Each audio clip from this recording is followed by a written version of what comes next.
오늘 설교 내용이 바로 오늘 우리 시원 찬양대가 부른 찬양곡과 같습니다. 너무 감사드립니다. 오늘 제목도 나의 소망은 이라는 제목으로 말씀 나누려고 합니다.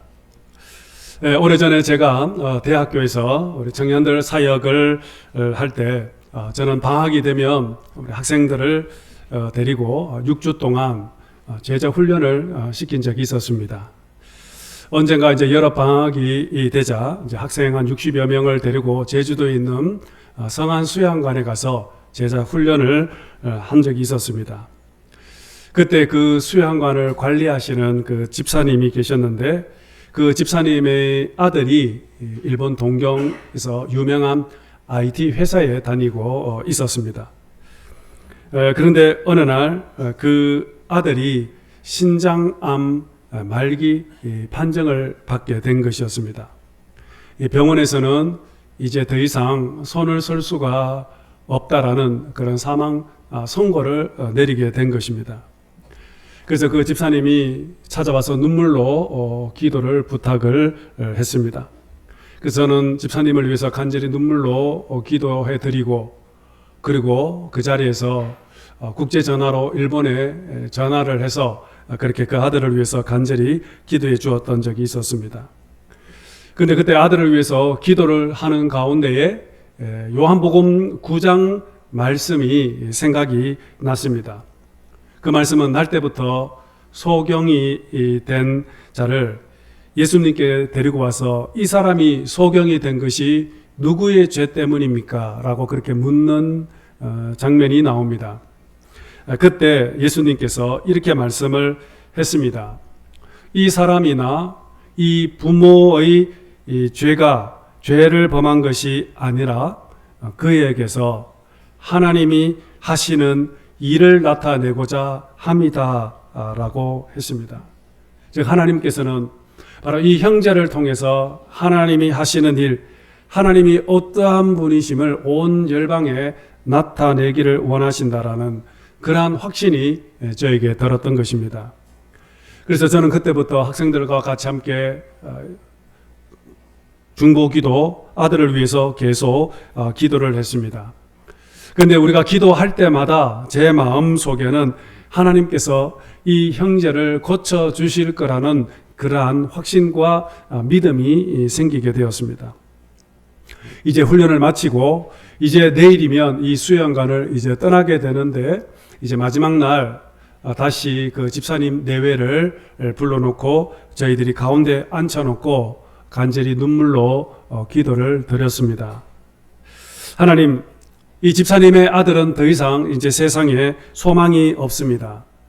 세상 의술로는 이제 더 이상 불가능하다라고 선고를 받았습니다. 이제 사람의 힘으로는 아무것도 할 수 없습니다.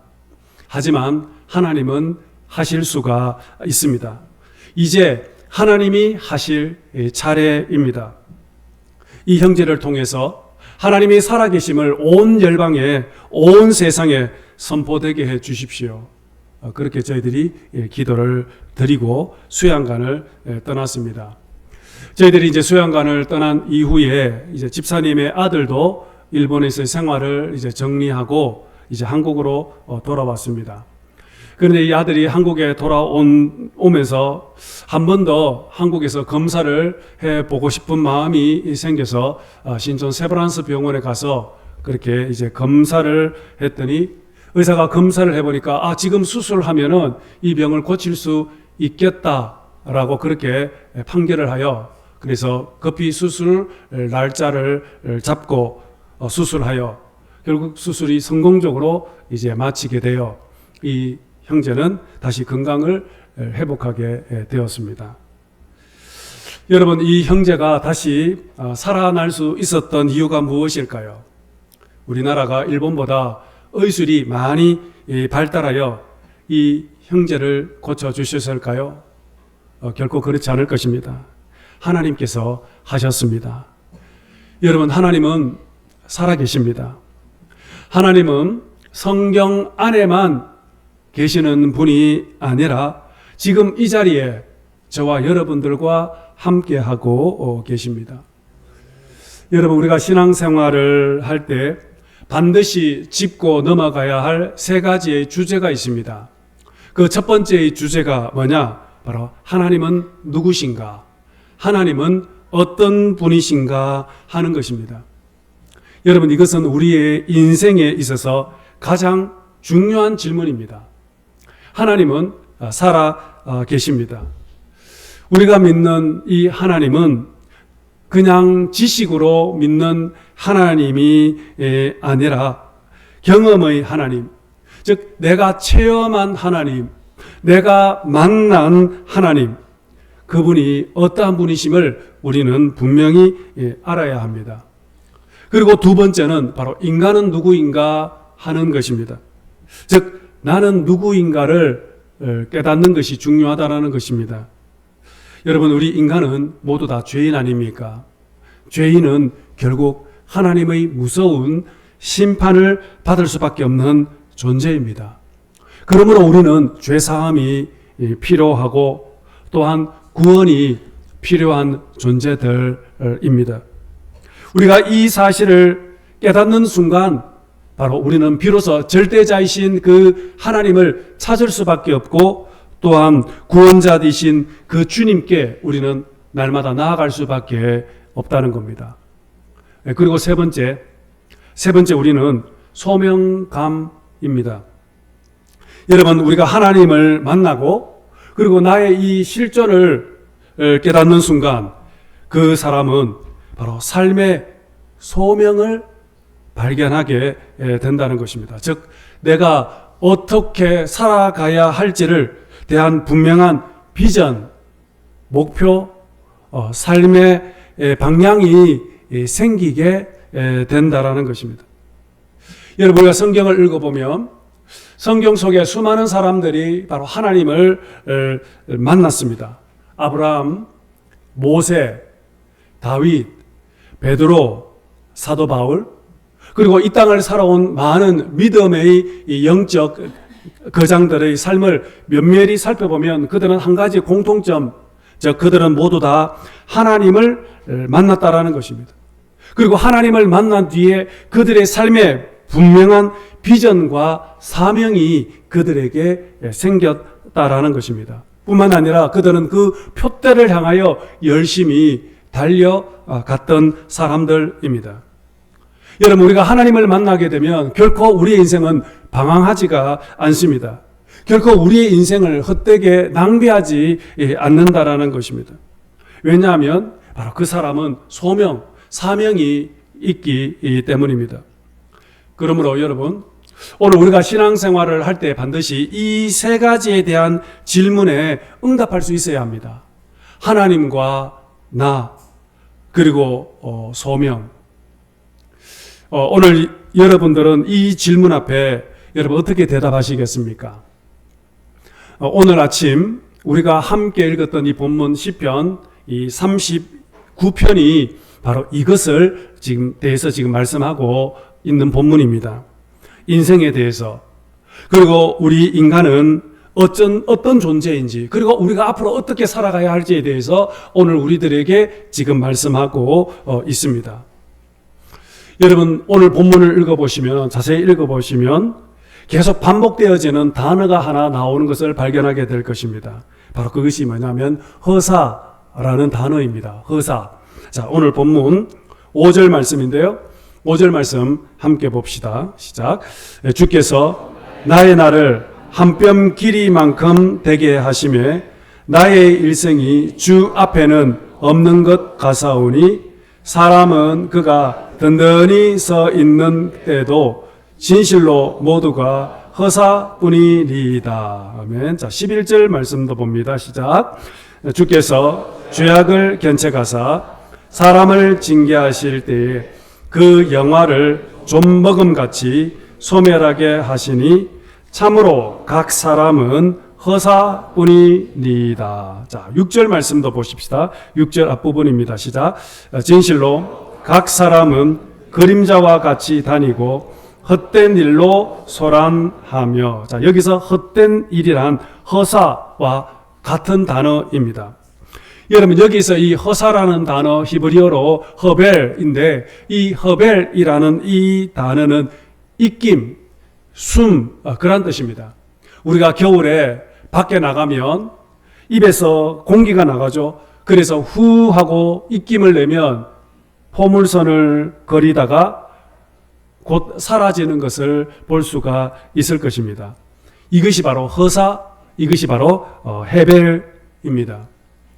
구약 성경에 보면 이 헤벨이라는 단어가 여러 곳에서 등장하는데 가장 많이 나오는 것이 바로 전도서입니다.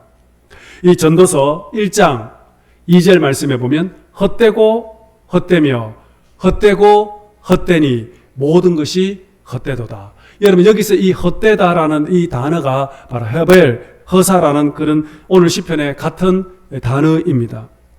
솔로몬은 이 세상의 모든 부귀 영화를 누리고 또한 이 땅에서 최고의 삶을 누려보았지만 인생의 종착점에 도착해 보니 지금까지 지내온 삶을 돌아보니 헛되고 헛되며 헛되고 헛되다라는 것을 깨닫게 되었던 것입니다. 여러분 솔로몬이 왜 인생을 이렇게 허벨이라고 허사라고 표현한 이유가 무엇일까요? 바로 그 이유가 바로 전도서 마지막 장 마지막 절에서 그 이유를 밝혔습니다. 전도서 12장 13절 말씀을 보겠습니다. 시작. 일의 결국을 다 들었으니 하나님을 경외하고 그의 명령을 지킬지어다. 이것이 모든 사람의 본분이니라. 아멘. 하나님을 경외하고 그리고 그의 말씀에 순종하며 살아가는 것이 바로 사람의 본분이다라고 했습니다. 다시 말하면 솔로몬은 하나님이 빠진 인생, 하나님이 없는 인생을 살아가는 것은 아무리 이 세상에서 아름답고 화려한 인생을 살아가도 그 인생은 결국에는 허무한 인생, 헛된 인생이 될 수밖에 없다라는 것을 말씀하고 있는 것입니다. 그래서 솔로몬은 전도서 12장 1절에서 이렇게 말씀합니다. 함께 봅시다. 시작. 너는 청년의 때에 너의 창조주를 기억하라. 곧 곤고한 날이 이르기 전에 나는 아무 낙이 없다고 할 해들이 가깝기 전에 그리하라. 무슨 말입니까? 창조주를 기억하라고 했습니다. 언제? 젊을 때에. 다시 말하면 내 인생에 공고한 날이 찾아오기 전에, 인생의 황혼이 찾아오기 전에 창조주 하나님을 기억하라. 바로 이것이 전도서의 결론이라는 것입니다. 신약 성경도 마찬가지입니다. 신약 성경 야고보서 4장 14절에 보면 우리의 인생을 가리켜서 잠깐 보이다가 없어지는 안개라고 했습니다. 우리의 인생은 안개와 같다라는 것입니다. 붉은 태양이 떠오르면 그렇게 짙게 깔렸던 안개도 순식간에 사라져 버리는 것이 안개인 것처럼 우리 인생도 영원할 것 같고 화려할 것 같지만 곧 안개처럼 사라져 버리는, 우리 인생은 결코 영원하지가 않다라는 것을 말씀하고 있습니다. 오늘 시편을 기록한 다윗은 자신의 인생을 돌아보니까 인생이 무엇인가 곰곰이 묵상하고 내린 결론이 인생은 한숨에 불과하다라는 것입니다. 그래서 우리의 인생은 바람과 같고 오늘 본문 6절에 보면 그림자와 같다라고 했습니다. 여러분 이것은 그의 아들 솔로몬도 같은 인생의 결론을 내렸습니다. 그는 세상의 모든 부귀 영화를 다 누려보았지만 그러나 그의 인생 마지막 종착점에 도착해 보니까 인생은 한마디로 참으로 헛되고 헛되며 헛되고 헛되니 모든 것이 헛되다라는 그런 결론에 이르게 되었던 것이었습니다. 오늘 본문도 마찬가지입니다. 오늘 본문 5절에 보시면은 우리의 인생을 가리켜서 한 뼘 길이밖에 되지 않는다라는 것입니다. 한 뼘 길이. 그리고 6절 말씀에 보시면 각 사람은 그림자와 같다라고 했습니다. 이게 무슨 뜻입니까?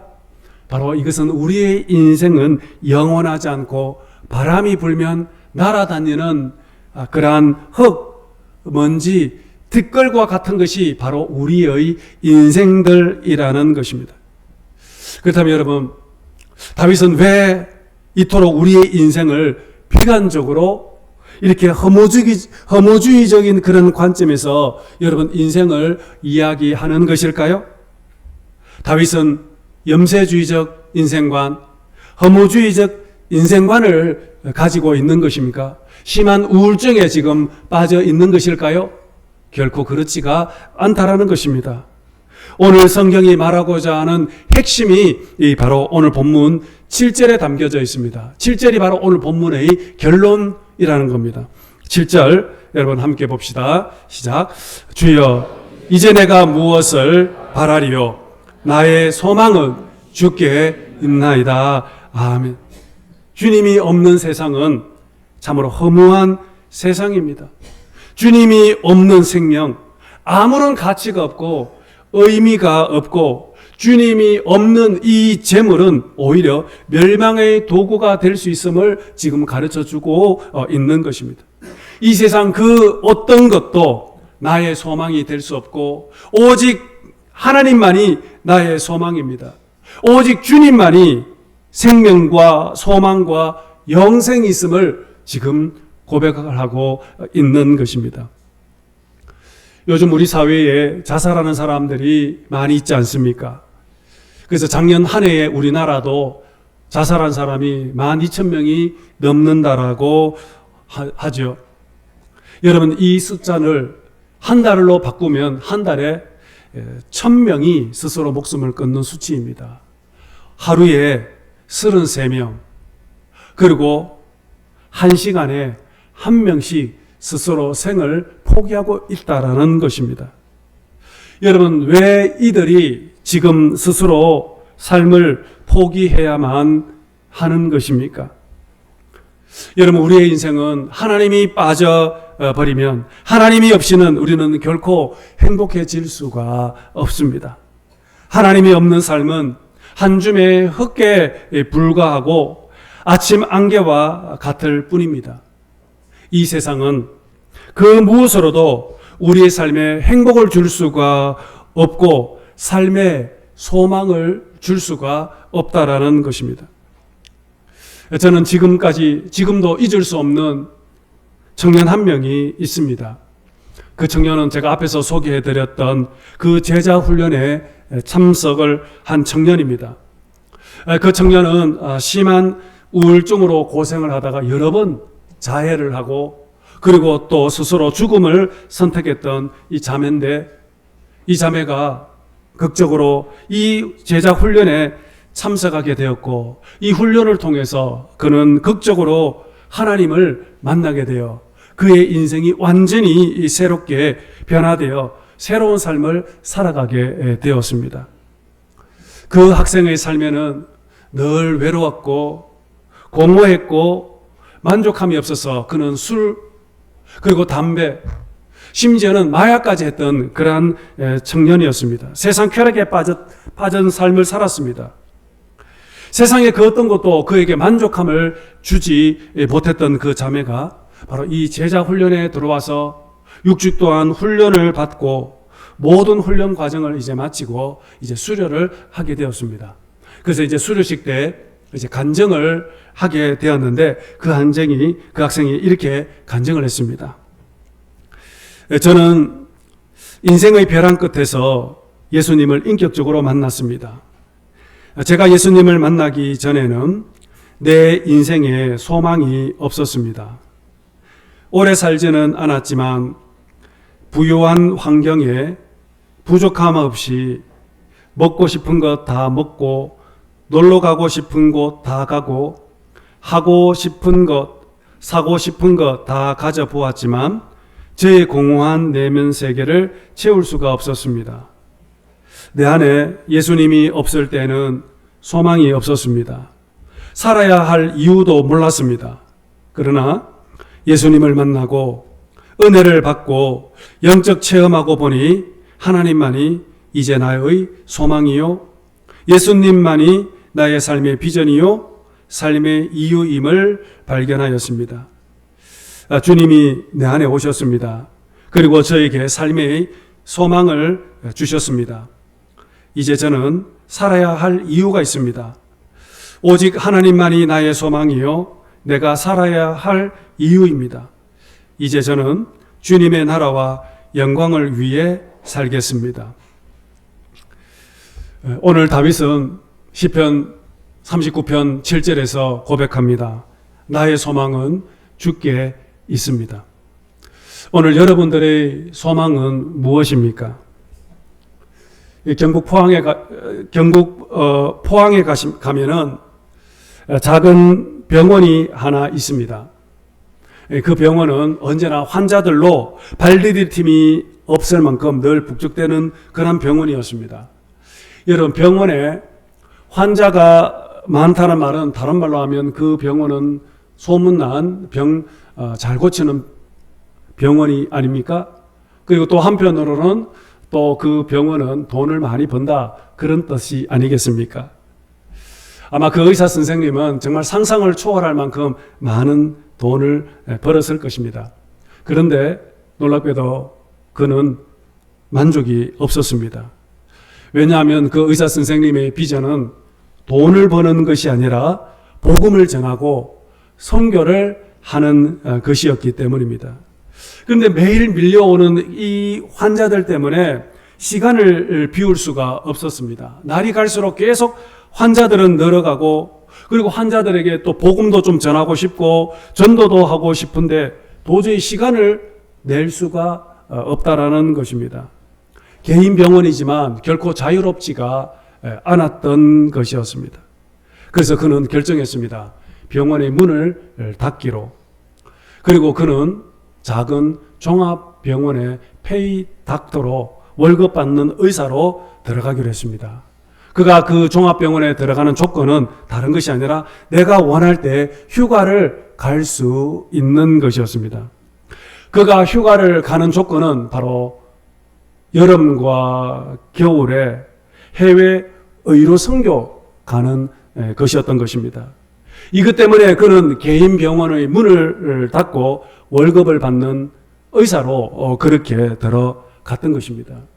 이분의 비전은 오직 선교, 오직 복음을 전하는 것입니다. 내가 의사가 된 것도 바로 이것 때문이었다는 것입니다. 여러분, 이분은 왜 이런 선택을 한 것입니까? 바로 돈은 이분의 비전이 아니었기 때문에, 돈은 이분에게 있어서 아무런 이유가 되지 않았던 것입니다. 돈, 명예, 이분에게는 소망이 아니었던 것입니다.